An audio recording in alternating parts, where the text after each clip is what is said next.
Hello students, today we are discussing about merits and demerits of scientific management. First topic is merits of scientific management. First advantage is reduction in the cost of production. It increases production with the help of latest technology used in producing the goods. On account of large scale production, per unit cost of production is considerably reduced. So in scientific management, it uses latest scientific methods and technologies for production purpose. നമ്മൾ scientific മാനേജ്മെൻറ്റിൽ ഏറ്റവും പുതിയ scientific മെത്തേഡ്സും ടെക്നോളജിയാണ് use ചെയ്യുക. അതുകൊണ്ട് തന്നെ നമുക്ക് large scale production നടത്താനായിട്ട് സാധിക്കും. So in large scale production the per unit cost will be reduced. നമുക്ക് ഏറ്റവും കൂടുതൽ സാധനങ്ങൾ നമ്മൾ പ്രൊഡ്യൂസ് ചെയ്യുന്ന സമയത്ത് അതിൻ്റെ പെർ യൂണിറ്റ് കോസ്റ്റ്, ഒരു യൂണിറ്റിൻ്റെ കോസ്റ്റ് കുറയും. നമ്മളിപ്പോൾ അഡീഷണൽ ആയിട്ട് കൂടുതൽ യൂണിറ്റ് പ്രൊഡ്യൂസ് ചെയ്തിട്ടുണ്ടെങ്കിൽ നമുക്ക് ഫിക്സഡ് കോസ്റ്റ് വരാത്തത് കൊണ്ട് തന്നെ അതിൻ്റെ പെർ യൂണിറ്റ് കോസ്റ്റ് കുറയും. അത് സയൻറ്റിഫിക് മാനേജ്മെൻറ്റിൻ്റെ ഒരു ഇമ്പോർട്ടൻറ്റ് മെറിറ്റ് ആണ്. Second one is better quality products. By resorting to the measures of standardization and effective supervision, better quality product assured. Scientific മാനേജ്മെൻറ്റിൻ്റെ ഇമ്പോർട്ടൻ്റ് ആയിട്ടുള്ള രണ്ട് ഫീച്ചേഴ്സ് ആയിരുന്നു സ്റ്റാൻഡർഡൈസേഷൻ, അതുപോലെ തന്നെ effective supervision, that is function of foremanship. Standardisation അനുസരിച്ചിട്ട് ഒരു fixed standard എല്ലാ കാര്യത്തിലും, ഒരു ഓർഗനൈസേഷൻ റിലേറ്റഡ് എല്ലാ കാര്യത്തിലും തന്നെ ഒരു ഫിക്സഡ് സ്റ്റാൻഡേർഡ് ഉണ്ട്. അതുപോലെ തന്നെ എഫക്റ്റീവ് സൂപ്പർവിഷൻ, ഫങ്ഷൻ ഫോമാൻഷിപ്പിൽ there are 8 supervisors appointed for planning and doing. പ്ലാനിങ്ങും ഡൂയിങ് കൃത്യമായിട്ട് ചെയ്യാൻ വേണ്ടിയിട്ട് 8 സൂപ്പർവൈസേഴ്സ് ഉണ്ടാവും. അപ്പോൾ അവരുടെ മേൽനോട്ടത്തിലെല്ലാം കൃത്യമായിട്ട് നടക്കുന്നുണ്ടാവും. അങ്ങനെ നല്ല സ്റ്റാൻഡേർഡ് ഉള്ളത് കൊണ്ടും എല്ലാം ഒരു നല്ല സൂപ്പർവിഷനിൽ നടക്കുന്നത് കൊണ്ടും തന്നെ നല്ല ക്വാളിറ്റി പ്രൊഡക്റ്റ് സയൻറ്റിഫിക് മാനേജ്മെൻറ്റിൻ്റെ ഭാഗമായി ഉണ്ടാക്കാൻ സാധിക്കും. Next, benefits of division of labor. The work is simplified and is carried out in most economical and efficient manner. We know in scientific management there is a separation between planning and doing. The employees must do what he is asked to do. ഇവിടെ supervisors പറയുന്ന കാര്യങ്ങൾ മാത്രം എംപ്ലോയീസിന് ചെയ്താൽ മതിയാവും. അതുകൊണ്ട് ആ work അവർക്ക് simplified ആയിട്ട് കിട്ടും. അപ്പോൾ ചെറിയ വർക്കാണെങ്കിൽ കൂടിയും അത് ഏറ്റവും എഫിഷ്യൻ്റ് ആയിട്ടുള്ള രീതിയിൽ അവർക്കത് ചെയ്യാൻ സാധിക്കും. Fourth advantage is reduction in conflicts. The concept of mental revolution has been evolved by F.W. Taylor for developing close understanding, mutual trust and confidence between labor and management. In principles of scientific management, we studied that the cooperation between management and employees of the organization. Mutual ട്രസ്റ്റിലൂടെയും കോൺഫിഡൻസിലൂടെയും എല്ലാം എംപ്ലോയീസും മാനേജ്മെൻറ്റും തമ്മിലൊരു corporation ഉണ്ടാവുന്നുണ്ട്. അതുകൊണ്ട് തന്നെ അവർ തമ്മിലുള്ള conflict, സംഘർഷങ്ങൾ ഉണ്ടാവാനുള്ള സാധ്യത കുറവാണ്. Next, increased wages. Scientific management aims at higher productivity and the workers get increased wages. Taylor suggested a differential incentive plan for increased wages to efficient workers. The higher wages are helpful in increasing the standard of living of the workers. We know in scientific management there is a differential piece rate system. That is, workers would pay according to their work. ഏറ്റവും efficient ആയിട്ട് work ചെയ്യുന്ന ഒരാളാണെങ്കിൽ അയാളുടെ work അനുസരിച്ചിട്ട് ഏറ്റവും കൂടുതൽ wages അയാൾക്ക് കിട്ടും. അതാണ് ഈ സയൻറ്റിഫിക് മാനേജ്മെൻറ്റിൻ്റെ മറ്റൊരു പ്രത്യേകത. അങ്ങനെ കൂടുതൽ വേജസ് കിട്ടിയിട്ടുണ്ടെങ്കിൽ അവരുടെ സ്റ്റാൻഡേർഡ് ഓഫ് ലിവിങ്, അവർക്ക് നല്ല രീതിയിൽ തന്നെ ഒരു സൊസൈറ്റിയിൽ ജീവിക്കാൻ സാധിക്കും. Next, proper methods of selection and training of workers. One of the main principles of scientific management is that it undertakes a scientific selection and training of industrial workers. In this manner, right type of man is selected for the right type of job. In scientific management, organization select employees by using scientific methods. Scientific methods use ചെയ്തിട്ടായിരിക്കും എംപ്ലോയീസിനെ ഓർഗനൈസേഷനിലൊക്കെ scientific management follow ചെയ്യുന്ന ഓർഗനൈസേഷനൊക്കെ select ചെയ്യുന്നത്. Then training, അവർക്ക് ആവശ്യമായിട്ടുള്ള ട്രെയിനിങ്ങും ഈ സയൻറ്റിഫിക് മാനേജ്മെൻറ്റിൽ കൊടുക്കുന്നുണ്ട്. So it provided better opportunities for the workers in their career advancement. അപ്പോൾ അവർക്ക് കരിയറിൽ നല്ല ഗ്രോത്ത് ഉണ്ടെങ്കിൽ അതിനാവശ്യമായ ട്രെയിനിങ്ങും ഉണ്ട്. Then in manner right type of man is selected for the right type of job. അപ്പോൾ ഓരോ ജോബ് ചെയ്യാൻ അത്രയ്ക്ക് സ്കില്ലും എബിലിറ്റിയും ഉള്ള ആൾക്കാരെ തന്നെ നമുക്ക് സയൻറ്റിഫിക് മെത്തേഡ് യൂസ് ചെയ്തിട്ട് സെലക്ട് ചെയ്യാൻ സാധിക്കും. Next, safe work place.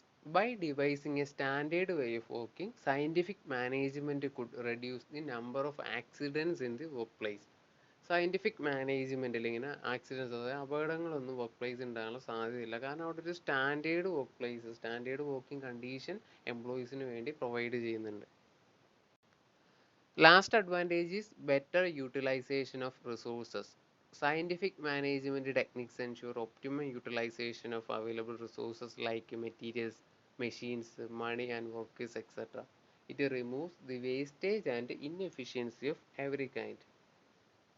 So, a scientific management establishes a optimum time for doing a task with no wastage. നമ്മൾ വർക്ക് സ്റ്റഡി പഠിച്ച ടൈമിൽ കണ്ടിരുന്ന ഒരു ആവറേജ് ടൈം കൃത്യമായിട്ട് പഠിക്കും ഒരു ടാസ്ക് ചെയ്യാൻ വേണ്ടത്. അതുപോലെ തന്നെ മോഷൻ സ്റ്റഡിയിലൊക്കെ ആവശ്യമില്ലാത്ത വേസ്റ്റേജസ് ആയിട്ടുള്ള മൂവ്മെൻറ്റ്സ് ഒക്കെ ഒഴിവാക്കുന്നത് തന്നെ ഫാറ്റിക് സ്റ്റഡിയിലൂടെ നമ്മൾ കൃത്യമായിട്ട് അവർക്ക് വേണ്ട റെസ്റ്റ് ഒക്കെ എൻഷുർ ചെയ്യും. അപ്പോൾ നമ്മൾ ആ ഹ്യൂമൻ റിസോഴ്സസ് അതായത് വർക്കേഴ്സിനെ മാക്സിമം യൂട്ടിലൈസ് ചെയ്യും. മാക്സിമം എന്ന് പറഞ്ഞാൽ ഒപ്റ്റിമം ഏറ്റവും മികച്ച രീതിയിൽ തന്നെ യൂട്ടിലൈസ് ചെയ്യും. അതുപോലെ തന്നെ നമ്മളൊരു സ്റ്റാൻഡേർഡ് കീപ്പ് ചെയ്യുന്നത് കൊണ്ട് തന്നെ മെറ്റീരിയൽസും മെഷീൻസും മണിയൊക്കെ കൃത്യമായിട്ട് തന്നെ യൂട്ടിലൈസ് ചെയ്യാൻ ഈ സയൻറ്റിഫിക് മാനേജ്മെൻറ്റിലൂടെ സാധിക്കും. Next, demerits or criticisms of scientific management. First demerit is capital intensive. It is a costly affair. Time and motion studies as well as other improvements like technology involve a heavy initial outlay of capital. Scientific management ആദ്യ demerit എന്ന് പറഞ്ഞാൽ അത് capital intensive ആണ്. ഒരു management പെട്ടെന്ന് scientific മാനേജ്മെൻറ്റായി മാറ്റണമെങ്കിൽ ധാരാളം capital വേണ്ടി വരും. കാരണം അതിൽ ധാരാളം ടെക്നോളജീസ് ഉണ്ട്. പിന്നെ ടൈം ആൻഡ് മോഷൻ സ്റ്റഡീസ് പോലുള്ള ധാരാളം ടെക്നിക്സ് ടൂൾസ് ഒക്കെ യൂസ് ചെയ്യുന്നുണ്ട്. അപ്പോൾ അതിന് ഒരു നല്ലൊരു ക്യാപിറ്റൽ വേണ്ടി വരും. Second demerit is unsuitable four small firms. Since the introduction of scientific management involves a huge expenditure, small firms cannot afford to adopt it. നമ്മൾ നേരത്തെ പറഞ്ഞതുപോലെ scientific management is A capital intensive process. അപ്പോൾ scientific മാനേജ്മെൻറ്റിൽ കൂടുതലായിട്ടും cash വേണ്ടതുകൊണ്ട് തന്നെ small ഫേംസിന് ഒരിക്കലും ഇത് adopt ചെയ്യാനായിട്ട് സാധിക്കില്ല. Next, response from the workers. The system can be successfully implemented only with the heartfelt cooperation of the workers. If they fail to respond favorably, the system should fail to bring the desired results. So, scientific management depends on the cooperation of employees also. Scientific മാനേജ്മെൻറ്റിൽ വർക്കേഴ്സിൻ്റെ ഒരു response എങ്ങനെയാണെന്ന് നോക്കേണ്ടി വരും. കാരണം ഒരു management മാറ്റി പെട്ടെന്ന് സയൻറ്റിഫിക് മാനേജ്മെൻറ്റ് ഇംപ്ലിമെൻറ്റ് ചെയ്തിട്ട് അതിൽ വർക്കേഴ്സ് ഒരു നെഗറ്റീവ് ആറ്റിറ്റ്യൂഡാണ് കാണിക്കുന്നതെങ്കിൽ ഒരു പക്ഷേ സയൻറ്റിഫിക് മാനേജ്മെൻറ്റ് ഓർഗനൈസേഷനിൽ സക്സസ് ആവില്ല. അപ്പോൾ അവിടെ വർക്കേഴ്സ് ഒരു ഇമ്പോർട്ടൻറ്റ് ഫാക്ടറാണ്. അപ്പോൾ വർക്കേഴ്സ് പോസിറ്റീവ് ആറ്റിറ്റ്യൂഡിൽ മാത്രം മുന്നോട്ട് പോയാൽ മാത്രമേ ആ സയൻറ്റിഫിക് മാനേജ്മെൻറ്റ് സക്സസ് ആവുള്ളൂ. Next, loss of individuals initiative. The workers are supposed to perform the work in the same style and carry out the instructions given by the foreman. This tends to destroy the individual workers' initiative, renders their skill useless, and converts them into automatic machines. So, in scientific management, managers would decide and workers would act accordingly.